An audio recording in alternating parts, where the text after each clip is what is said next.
Amis gardois, bonjour. On se retrouve aujourd'hui à Saint-Chapt, petite commune d'un peu moins de 2000 habitants située à côté de la Calmette, à une dizaine de minutes de Nîmes. On est avec Jean-Claude Mazaudier, le maire élu depuis 2008. Monsieur Mazaudier, voilà, la pandémie dure depuis un peu plus d'un an. Quel est votre regard sur cette période et sur son impact sur la vie communale? Écoutez, depuis 2008, on a fait quand même pas mal de choses. C'est sûr que j'étais pas habitué à ce genre de fonction et ça m'a appris énormément de choses. Euh, c'est intéressant, c'est prenant, c'est très prenant, je dirais même, parce que la vie de famille, elle en prend un coup. Mais c'est comme ça, on a choisi, donc il faut assumer et on peut pas se plaindre. Il y a plusieurs communes un peu de votre taille qui ont émis leur volonté d'accueillir ici d'accueillir un centre de vaccination. C'est votre cas, je crois qu'il n'y a pas eu de réponse pour l'instant, c'est ça?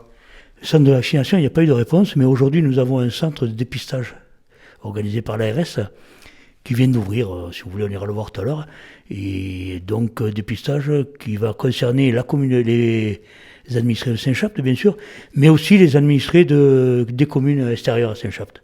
Il y a une quinzaine de communes qui ont été prévenues. Voilà. Alors, votre troisième mandat a débuté, on le disait depuis près d'un an. Quels sont les grands projets dont le lancement ou l'aboutissement pourrait avoir lieu cette année en 2021?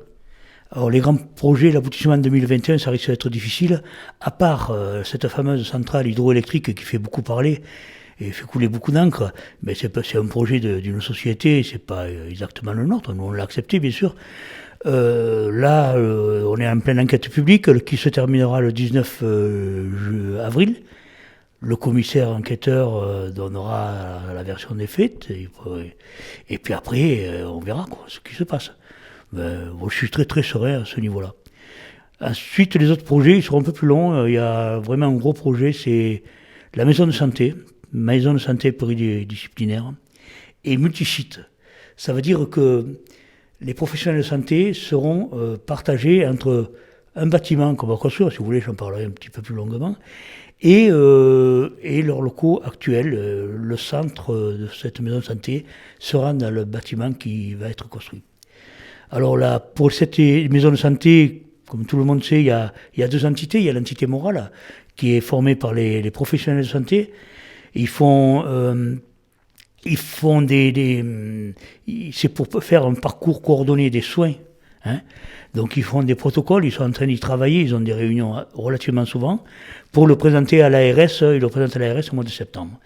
Au niveau immobilier, nous avons acheté un vieux MAS, en fin 2020, et nous allons l'aménager de façon à en faire un bâtiment qui pourra recevoir de tous les professionnels de santé. On a déjà des docteurs qui sont inscrits, des dentistes, un dentiste, et puis il y aura d'autres professionnels qui vont venir. Voilà. D'accord. On va revenir brièvement sur ce projet un petit peu controversé dont vous parliez. C'est vrai qu'il y a des opposants à ce projet. Je crois qu'il y avait une pétition qui circule avec 18 000 signataires. Vous, rappelez-nous un petit peu quelle a été la genèse de ce projet. Quels avantages vous avez vus pour votre commune? Alors les avantages pour la commune, ils sont pratiquement nuls. Hein. Mais l'avantage par contre pour l'énergie, c'est un gros avantage. Il faut pas penser qu'à la commune. La société Élément était venue nous voir en 2018. Non, en 2018, c'est ça, pour nous présenter le projet. Mais tout le conseil a été d'accord unanimement. Donc ils ont fait des études sur la rive droite ça n'a pas marché, ils ont fait des études sur la rive gauche, en rive gauche ça peut se faire, et voilà, le projet s'est monté, il y a eu les études environnementales qui ont été faites. Sur le plan de l'environnement proprement dit, on va déclasser une zone d'espace bois classé, on va lever, on a pris gros 900 mètres carrés, mais il y aura en tout que 300 et quelques mètres carrés qui seront déboisés, c'est pour faire l'accès à cette centrale qui sera au bord du Gardon, voilà. On a quand même 150 hectares de bois classés, donc voilà, on a de quoi faire. Et la centrale, c'est une centrale qui sera totalement immergée, ça ne se verra pas, ça sera au niveau du seuil du Gardon qui existe déjà. D'ailleurs, sur notre site internet, il y a tous les détails, et on peut y aller, vous verrez des photos avant et après, voilà.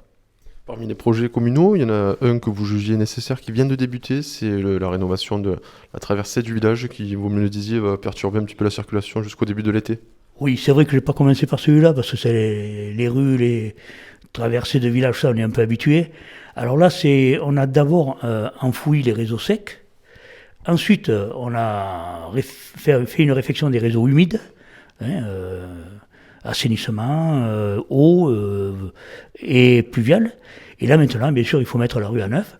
Donc la première tranche 2021 a déjà débuté depuis hier et se terminera le 13 juillet. J'espère qu'il n'y aura pas de retard. Bon, c'est sûr que la circulation va être perturbée, les poids lourds vont être déviés sur Moussac, avec l'accord de mon ami, le maire de Moussac. Et ça, le 13 juillet, la deuxième tranche se fera en 2021. Bon, c'est une départementale, on est pas mal aidé, beaucoup aidé par le département, on a été aidé par la région, la DETR, bon voilà. Ça va coûter à la commune à peu près 250 000 euros sur 1,3 million à peu près. Un mot sur le dernier journal municipal qui s'ouvre par votre édito, dans lequel vous évoquez brièvement un esprit républicain qui serait ces derniers temps un petit peu galvaudé sur Saint-Chapt. Vous parlez notamment d'actes de délation. Est-ce qu'on peut en savoir plus de quoi il s'agit? Ouais, je n'aime pas trop parler de ça. Il y a eu quelques actes de délation. Un tel porte pas le masque, un tel il se gare à la place des handicapés. Bon, je préfère pas en parler. Ouais, c'est des choses dont on se passerait là en cette période de pandémie. Est-ce que malgré tout d'autres projets que vous voulez nous présenter là sur le mandat à venir, voilà, d'ici 2026, quel visage avez-vous envie de donner à votre commune? Déjà, la maison de santé, c'est un gros projet. Ensuite, on veut faire une nouvelle salle polyvalente. La nôtre est trop petite pour le nombre d'habitants maintenant.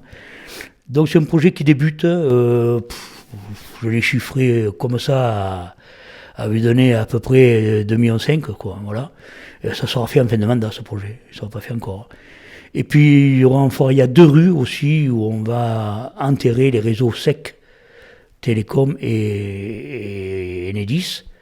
Et après, on rénovera les rues. C'est 2 petites rues au nord du village. D'accord. Un petit mot sur l'habituelle fête votive, qui est un gros événement ici, qui dure 5 jours, notamment à la fin du mois d'août. Est-ce qu'il y a la volonté de, cette année, si c'est possible, du comité local, de l'organiser, cette fête votive-là? Écoutez, là, franchement, je ne suis pas Madame Soleil. Et je ne sais pas ce qui va se passer au mois d'août. Moi, je suis en rapport constant avec le président du comité des fêtes. Lui aussi voudrait l'organiser. Les Saint-Chaptois voudraient qu'elle ait lieu. Moi aussi, d'ailleurs. Moi aussi. L'année dernière, on l'a passé, mais cette année, il faudrait la faire. Maintenant, ça, c'est des décisions gouvernementales. On ne sait pas ce qui va se passer, quoi. Monsieur Mazolier, je vous remercie. Et je vous dis à bientôt. Merci à vous. Merci.